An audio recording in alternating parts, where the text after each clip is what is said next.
Welcome to the Astro Imaging Journey channel. Please enjoy the episode. This is not good. And this is just a test to see what I can get on the screen. Hello and welcome back to the channel. And in this final installment of going through the pieces and parts of the rig, we're gonna finish up the last few items we have here. And the first item I want to discuss is the Kodlix Mini PC. These little mini PCs, they don't have a fan, they don't have a lot of thrills. If you're familiar with Raspberry Pis, very similar in the fact that it's a small little unit, a couple of USB ports, a display port, power, internal hard drive, some memory, and a processor. It's just a mini PC. Not great if you want to use it for video editing, but for running imaging software, works wonders. Sorry, I'm a little under the weather today. So what do I like about it? It's compact. Doesn't take a lot of power. I can put it, it's lightweight. I can put it on the, I can mount it on the OTA like you see in this image. I can connect all my USB cables up to it. It does have the USB 3 capability, so we can fully utilize the USB 3 from the ASI 1600, which is awesome. But one thing I don't like about it, no activate after power loss, so upon power on it won't boot up. I have to actually hit the power button. I would prefer to have one that has that BIOS setting where boot upon power, because I shut power off to everything at the end of the night. If I could have it set so that when I turn on the UPS and hit the outlet, the remote controlled outlet, then it would receive power, it would start booting up, and by the time I got out there and was doing my thing, it would already be ready to go, basically. As it sits now, my normal routine, hit that remote switch to activate the power outlet. Everything gets power, PC stays off. By the time I walk out to the telescope, everything else is ready to go. The mount's already booted up, it's gone through all its checks, it's ready to be aligned, all that good stuff. Everything else is ready. 2 heaters warming up, all that's getting ready. So right off the bat, as soon as I get out there, I can start my imaging routine. But before I do that, I have to power on the PC so it'll be doing its thing.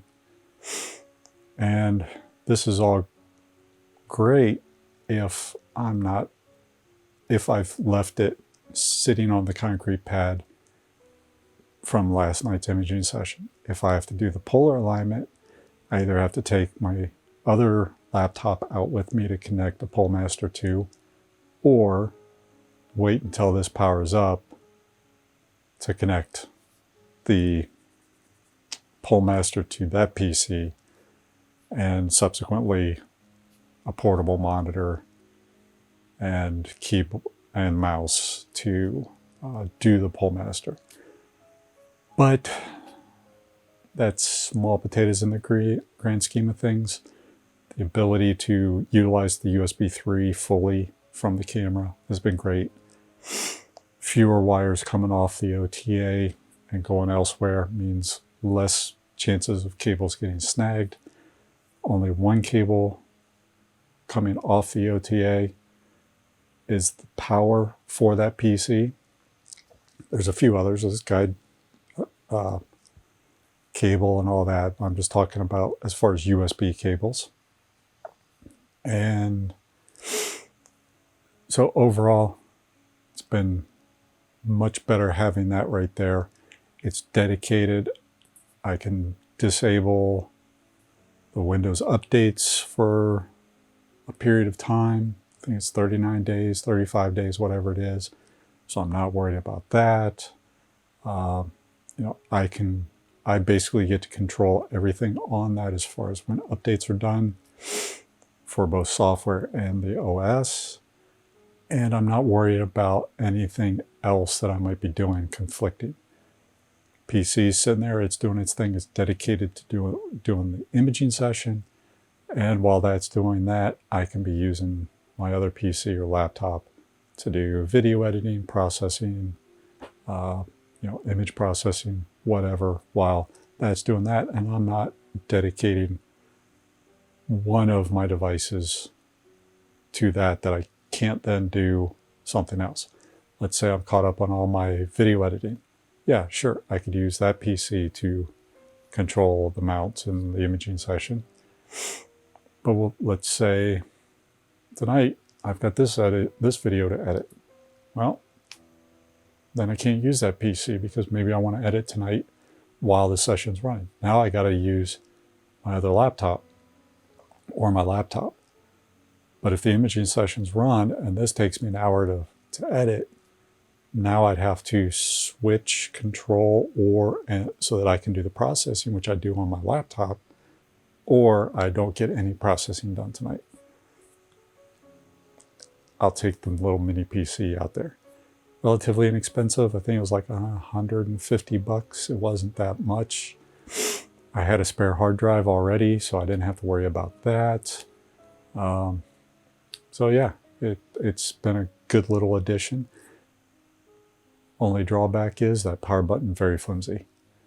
It has broken off and I've had to do something else to ground out those two little terminals inside there to be able to power it on.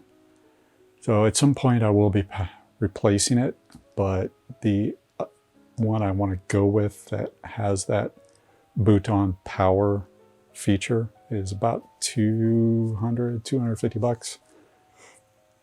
Yeah, I just got the CGX, so trying to hold off on buying more toys when this one's working just fine. So that's that. Next item is, but would I recommend a remote PC of some sort? Yes. Would I recommend this Kodlix one? Yes, it's functional, it does the job, but not having that boot on power, nah, I'd rather have that. If it had that, I'd definitely recommend it, but that's the one thing that keeps me from recommending this particular Kodlix version. That being said, overall, mini PC, ability to put it on your OTA. If your mount can handle that small addition of weight, yeah, go for it. Definitely makes it worth it. Next, the QHY Polemaster. Invaluable. Highly recommend that thing. Can polar alignment be done in other ways? Yes.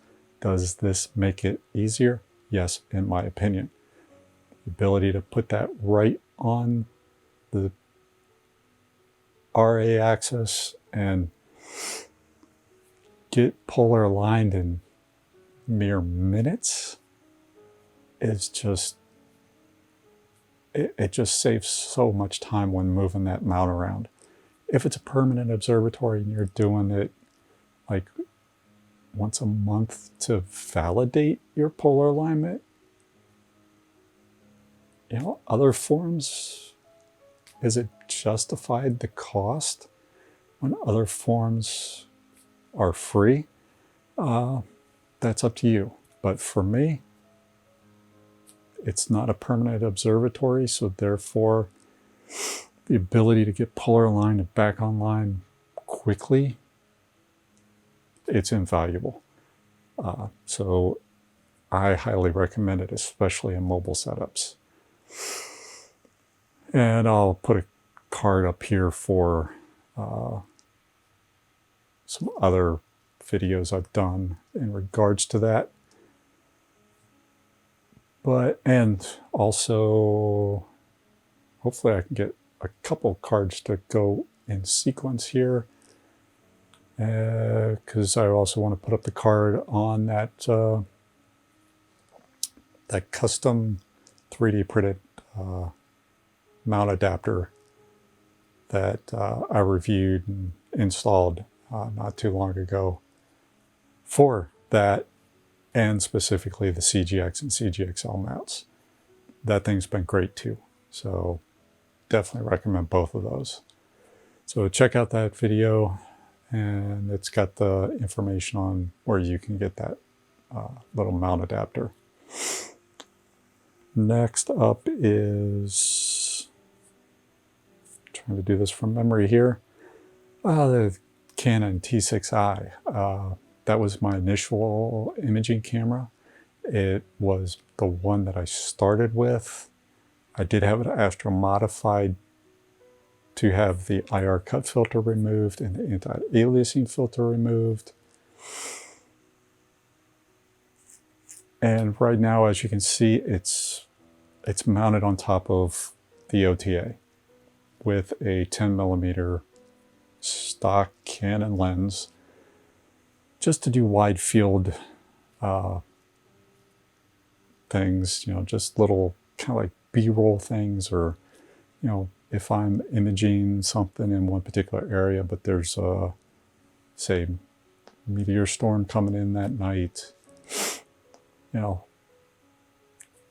being able to capture that wide field and see them streak through and kind of do a little fun thing for Facebook, Instagram, whatever, family, friends.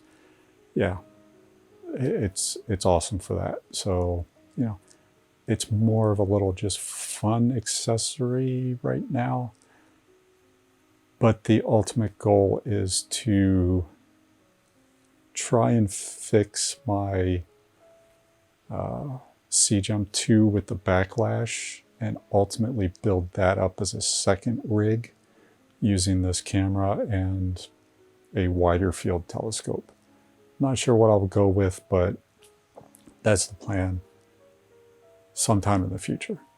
So keeping it around, making sure it's working. And yeah, it was a good starting camera. Any DSLR would be a good starting camera if you already have one. Yeah, use it if you got it. You know, you don't have to go and spend $1,000 on a dedicated camera until you know that you're going to like the hobby. And if you do it. But if you can save that little bit of money and use something that you already have to test, dip your foot in the waters to make sure you like the hobby first, then go for it. I'd definitely be one of my recommendations. The T6i is a decent camera. It was my primary traditional photography camera for a while. You know, I'm not a professional, amateur in that as well.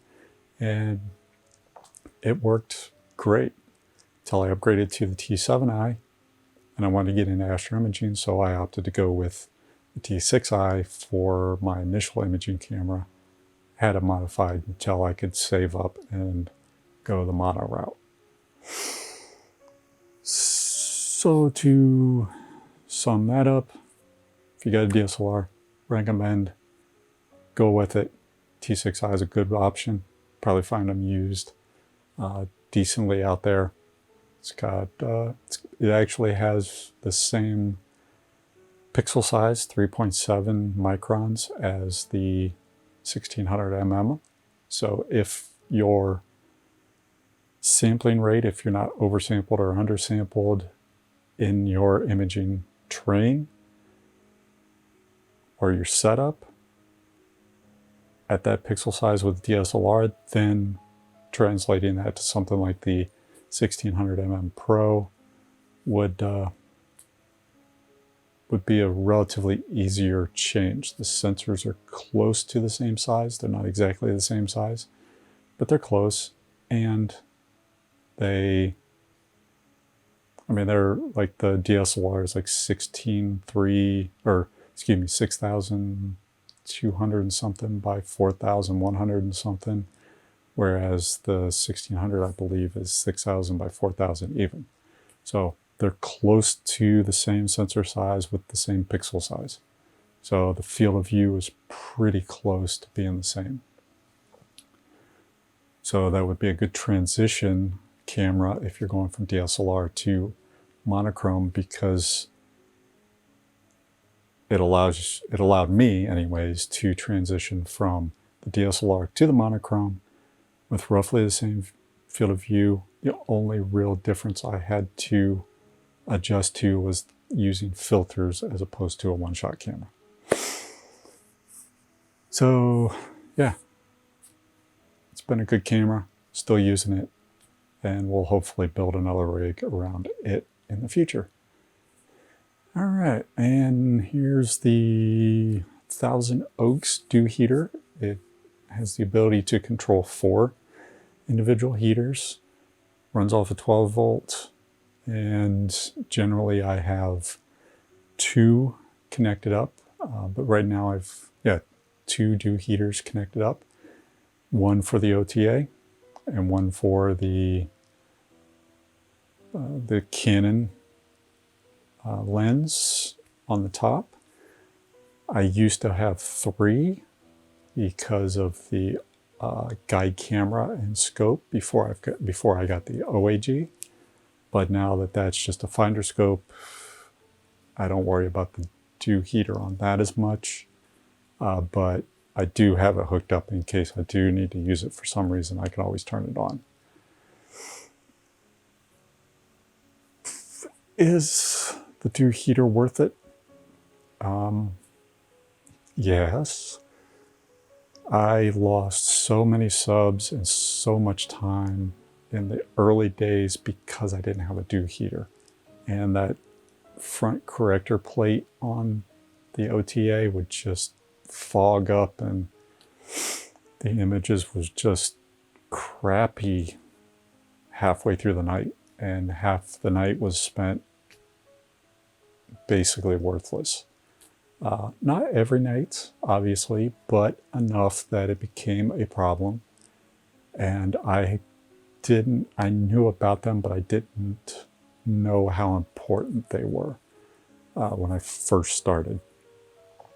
So I wouldn't just recommend a dew heater. I would say it's almost a requirement to have a dew heater on your OTA at a minimum.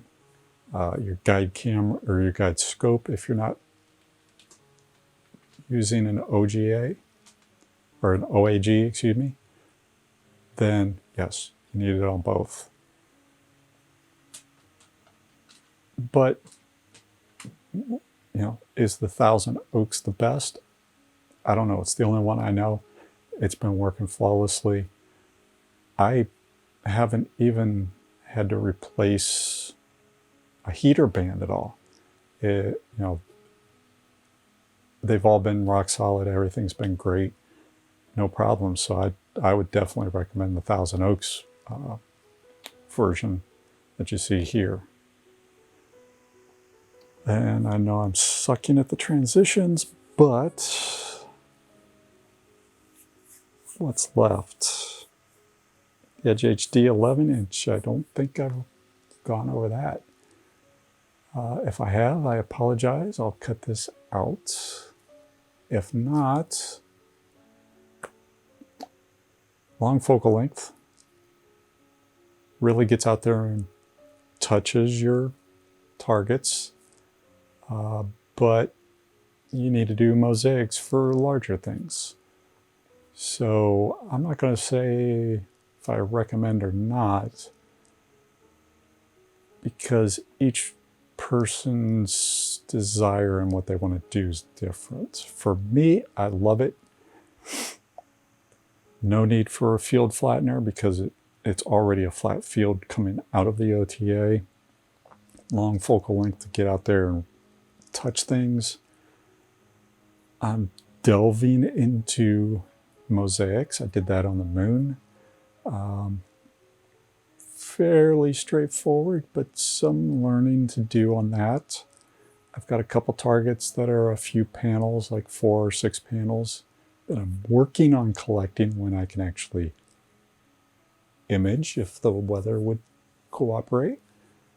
But yeah, for me, it's been a good scope. Would I recommend it for the beginner? No. Go something wider field, please. Having such a long focal length in the early days, I jumped in with both feet, and it bit me in the butt a couple times because I didn't go OAG right off the bat. I went with a guide scope instead, which meant I couldn't do longer exposures, and it just, for the long focal length, there was a steep learning curve. So my recommendation, even though I do love the Edge HD 11-inch, if it's your first telescope, don't get it for your first telescope. Make it your second or third. Get something with a shorter focal length first. Learn the ins and outs and determine what targets you like, what imaging you like to do. And if you need that extra reach, then I would definitely recommend the Edge HD series, whether it's the 9.25, 11, or 14, completely up to you. But I do like the Edge series because, as the name implies, it is edge-to-edge flat field. No need for a corrector, which is awesome. And last but not least is this little USB extender. Before I got the Kodlix Mini PC, this was how I imaged, really, how I did my remote sessions. Now with the Kodlix, I can use remote desktop or what is the other program? Ultra VNC to connect to the Kodlix, get my imaging session started, monitor it, make sure everything's going good, and let it do its thing. Prior to that, I had to use this. It's a 4-port hub. It's only USB 2. So the 1600 mm Pro is not, even though it'll transfer via USB 2, the speed is not as capable. But it's not an insurmountable issue. We're talking seconds in image downloading time, not minutes. But depending on how many images you're taking, that could be a problem. That also could be a problem if you're trying to do planetary and using video frame rate as opposed to long exposures. But it's a good stopgap. Essentially what it does is it has the 4-port USB hub on one side. On the other side, you have an RJ45 connector, an Ethernet connector. You can use a standard Ethernet cable to then run to another unit that has a USB connection on it. And now you basically have a USB hub that you would connect to your PC, but it's separate. It's 2 physical pieces separated by however long your Ethernet cable is. It's not an Ethernet port, so you can't plug it into your network. It's just between the 2 units, but it does allow you to use a 150-foot cord, Ethernet cord.